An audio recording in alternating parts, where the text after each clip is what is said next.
जरा सोचिए, चारों तरफ सिर्फ बर्फ है। सफेद, बेजान, खामोश बर्फ। आसमान धुंधला है। हवा इतनी तेज है कि सांस लेना मुश्किल हो जाता है। तापमान है -50 डिग्री। आपके जूते जम चुके हैं, उंगलियां सुन्न हैं। आपका जहाज जिस पर आपने भरोसा किया था, बर्फ की दीवारों के बीच चीख रहा है। लकड़ी टूट रही है, कीलें उखड़ रही हैं और पानी अंदर आ रहा है। आप 28 लोग हैं, घर से हजारों मील दूर, और बचाने कोई नहीं आएगा। ये कोई फिल्म नहीं है, ये सन 1915 की सच्ची कहानी है। और इस कहानी का अंत आप सोच भी नहीं सकते। 28 इंसान, 2 साल, दुनिया की सबसे खतरनाक जगह, और एक भी मौत नहीं। ये कैसे हुआ? क्या ये चमत्कार था या किसी एक इंसान की असाधारण ताकत? उस लीडर का नाम था अर्नेस्ट शैकल्टन, और उनकी कहानी इतिहास की सबसे बड़ी सर्वाइवल स्टोरी है। जब जहाज डूब रहा था, उन्होंने घबराहट नहीं दिखाई, बल्कि एक योजना बनाई। जब खाना खत्म हो गया, उन्होंने अपना हिस्सा दूसरों को दे दिया, और जब सब उम्मीद छोड़ चुके थे, वो अकेले 800 मील समुद्र पार करने निकल पड़े। आज इस चैनल पर हम वो पूरी कहानी बताएंगे जो किसी फिल्म से कम नहीं। लेकिन उससे पहले, अगर आपको इतिहास की ऐसी अनसुनी कहानियां पसंद हैं, तो अभी इस चैनल को सब्सक्राइब करें और घंटी दबाएं ताकि कोई कहानी छूटे नहीं। साल था 1914। पूरी दुनिया में एक दौड़ लगी थी, खोज की दौड़। उत्तरी ध्रुव जीता जा चुका था, दक्षिणी ध्रुव भी। लेकिन एक काम बाकी था, अंटार्कटिका को पूरी तरह पैदल पार करना, एक किनारे से दूसरे किनारे तक। ये दूरी थी लगभग 2900 किलोमीटर, बर्फ पर, पैदल, बिना किसी मदद के। और इस असंभव सपने को देखने वाला इंसान था अर्नेस्ट हेनरी शैकल्टन। आयरलैंड में जन्मे, समुद्र से प्यार करने वाला और हार ना मानने वाला। शैकल्टन ने इससे पहले भी अंटार्कटिका देखा था, लेकिन इस बार इरादा अलग था। उन्होंने अखबार में एक विज्ञापन दिया जो आज भी इतिहास में मशहूर है। खतरनाक यात्रा के लिए लोग चाहिए, कम तनख्वाह, कड़ाके की ठंड, महीनों अंधेरा। वापसी की कोई गारंटी नहीं, लेकिन सफलता मिली तो नाम अमर हो जाएगा। इस विज्ञापन के जवाब में 5000 से ज्यादा लोगों ने आवेदन किया। शैकल्टन ने सोच समझकर 27 लोगों को चुना, हर एक खास काम के लिए। डॉक्टर थे, फोटोग्राफर थे, वैज्ञानिक थे, नाविक थे और एक रसोइया भी। उनका जहाज था एंड्योरेंस, यानी सहन शक्ति। ये नाम बाद में बहुत सार्थक साबित होगा।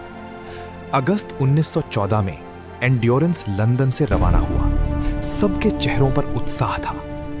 उन्हें नहीं पता था कि ये यात्रा उनकी जिंदगी की सबसे लंबी और भयानक परीक्षा होगी। दिसंबर 1914, एंड्योरेंस अंटार्कटिका के पास पहुंचा, और तभी मुसीबत शुरू हुई। विडेल सागर में उस साल बर्फ असामान्य रूप से ज्यादा थी। रास्ता बंद होता जा रहा था। शैकल्टन ने आगे बढ़ने का फैसला किया।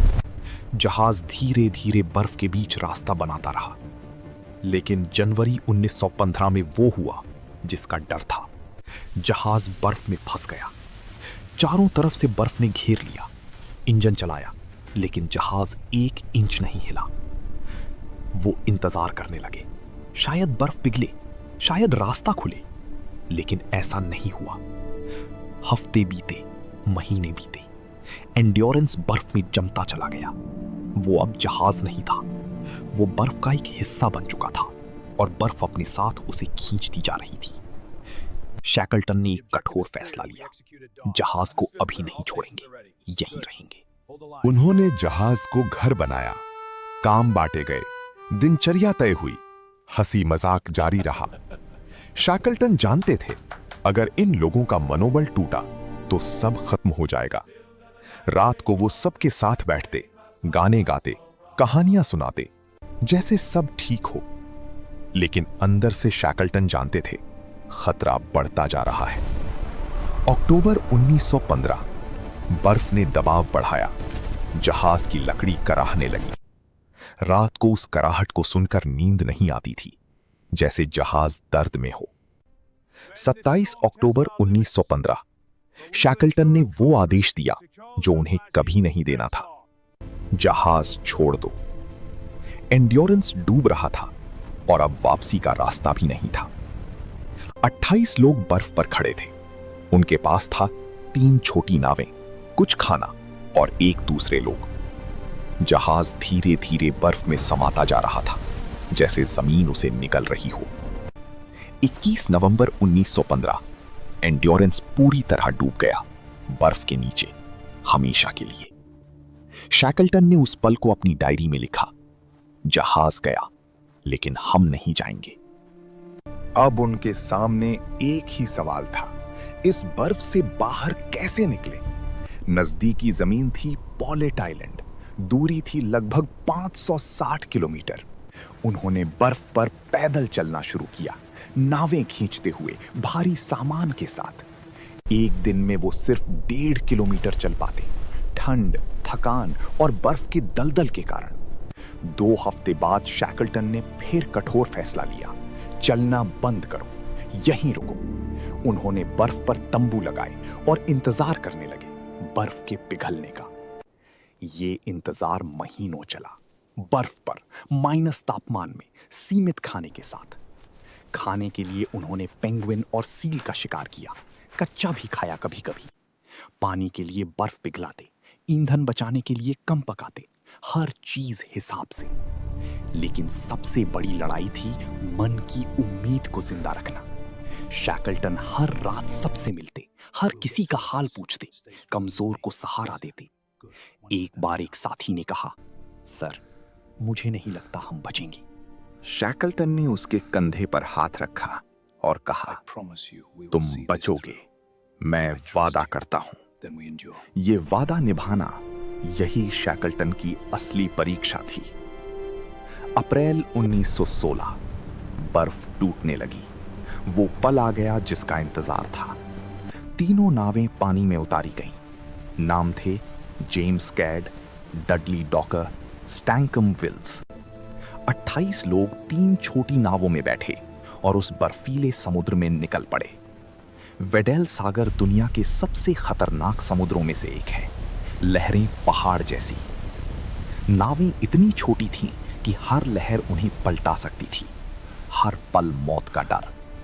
रात को समुद्र जम जाता, नावों पर बर्फ जम जाती, उसे तोड़कर हटाना पड़ता, नहीं तो नाव का वजन बढ़ता और वो डूब जाती।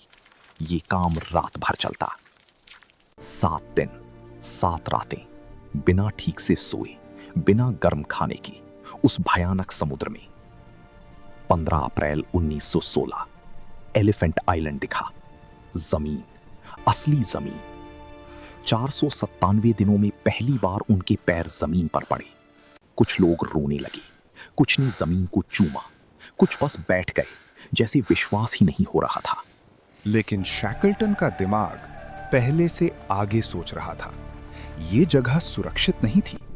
एलिफेंट आइलैंड पर कोई नहीं आता, कोई जहाज नहीं गुजरता, यहां कोई नहीं बचाएगा।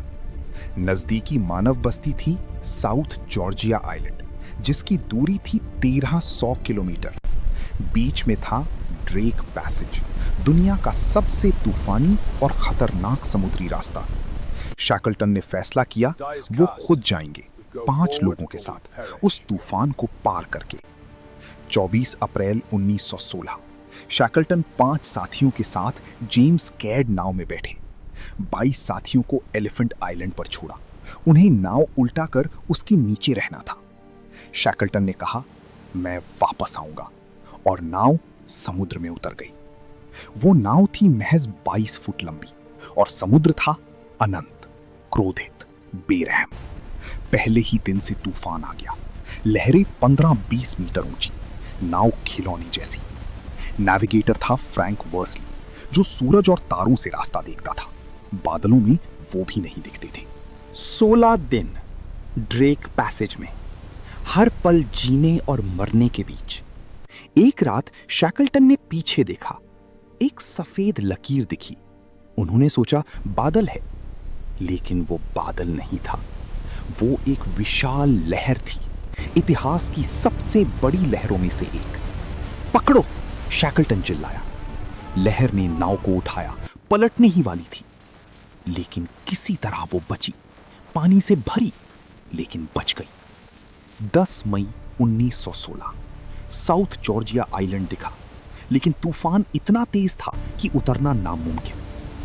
एक पूरा दिन और रात वो तट के पास भटकते रहे, उतर नहीं पाए। अगले दिन एक छोटी सी खाड़ी मिली, वहां नाव उतारी, जमीन पर पहुंचे। लेकिन वेलिंग स्टेशन, जहां मदद मिल सकती थी, वो द्वीप के दूसरी तरफ था। बीच में थे बर्फ से ढके पहाड़, जिन्हें आज तक किसी ने पार नहीं किया था।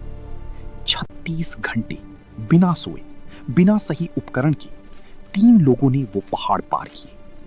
19 मई 1916 को वे स्ट्रॉमनेस वेलिंग स्टेशन पहुंचे। तीनों भूत जैसे दिखने लगे थे। स्टेशन के बच्चे उन्हें देखकर भाग गए। बड़ों ने पहचाना नहीं, इतने बदल गए थे। स्टेशन मैनेजर के सामने खड़े होकर शैकल्टन ने कहा, मैं शैकल्टन हूं। वो मैनेजर रो पड़ा। उसे लगा था शैकल्टन कब के मर चुके होंगे। अब सबसे जरूरी था एलिफेंट आइलैंड पर छूटे 22 साथियों को बचाना। शैकल्टन ने एक पल भी देरी नहीं की। अगले ही दिन बचाव की तैयारी शुरू हो गई, लेकिन बर्फ आड़े आ गई। पहला जहाज एलिफेंट आइलैंड तक नहीं पहुंच सका। दूसरी कोशिश हुई, फिर बर्फ। तीसरी कोशिश, फिर तूफान। पर शैकल्टन ने हार नहीं मानी। 3 महीने और 10 दिन शैकल्टन ने 4 बार कोशिश की, हर बार नाकाम। 30 अगस्त 1916 चौथी कोशिश। चिलियन जहाज येल्चो को लेकर शैकल्टन निकले। इस बार बर्फ ने रास्ता दिया। एलिफेंट आइलैंड नजदीक आता जा रहा था। तट पर 22 लोग दिखे। वो नाव उल्टाकर उसके नीचे 4 महीने जी चुके थे। जब उन्होंने जहाज देखा, वो चिल्लाने लगी, कूदने लगी, रोने लगी। शैकल्टन नाव से उतरे। उन्होंने गिना, 1, 2, 3, 22 सब थे। शैकल्टन ने पूछा, सब ठीक हैं? जवाब आया, हां सर, सब ठीक हैं। उस पल शैकल्टन की आंखें भर आईं। वो वादा पूरा हुआ था। 28 में से 28, एक भी मेंबर नहीं मरा। ये इतिहास का सबसे बड़ा सर्वाइवल मिरेकल था। दुनिया ने पूछा, शैकल्टन, तुमने ये कैसे किया? और उनका जवाब आज भी सिखाता है। पहला राज, शैकल्टन ने कभी घबराहट नहीं दिखाई। लीडर का डर टीम को तोड़ता है। जब जहाज डूब रहा था, वो शांत थे। जब समुद्र क्रोधित था, वो स्थिर थे। दूसरा राज, उन्होंने हर इंसान को जरूरी महसूस कराया। छोटे से छोटा काम भी जरूरी था। तीसरा राज, वो हमेशा आगे सोचते थे। समस्या में डूबते नहीं थे, हल खोजता थे। चौथा राज, उन्होंने कभी किसी को अकेला नहीं छोड़ा। मनोबल गिरते देखा तो साथ बैठा। पांचवा राज, वो खुद सबसे ज्यादा त्याग करता थे। खाना कम खाते, जिम्मेदारी ज्यादा लेते। आज दुनिया की बड़ी बड़ी यूनिवर्सिटीज में शैकल्टन की लीडरशिप पढ़ाई जाती है।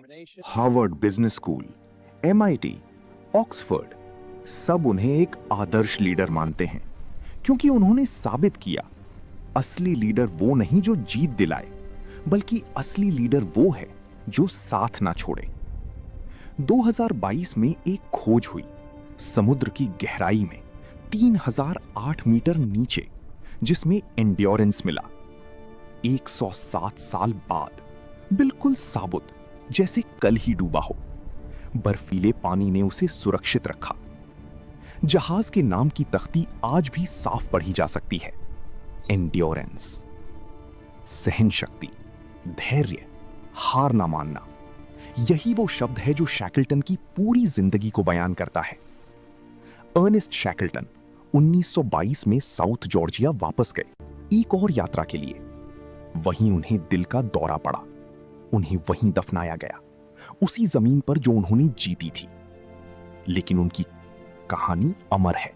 जब तक इंसानी हिम्मत की बात होगी, शैकल्टन का नाम लिया जाएगा। और आप, अगर कभी जिंदगी में लगे कि सब खत्म हो गया, तो याद करना, 28 लोग थे, बर्फ में, अंधेरे में, 2 साल तक, और वो लौटे। तो आप भी लौटोगे, क्योंकि एंड्योरेंस सिर्फ एक जहाज का नाम नहीं, ये हर इंसान के अंदर है। इस कहानी के बारे में आपके मन में क्या आया, कमेंट में जरूर बताएं। अगर ये कहानी आपको अच्छी लगी, लाइक करें, चैनल सब्सक्राइब करें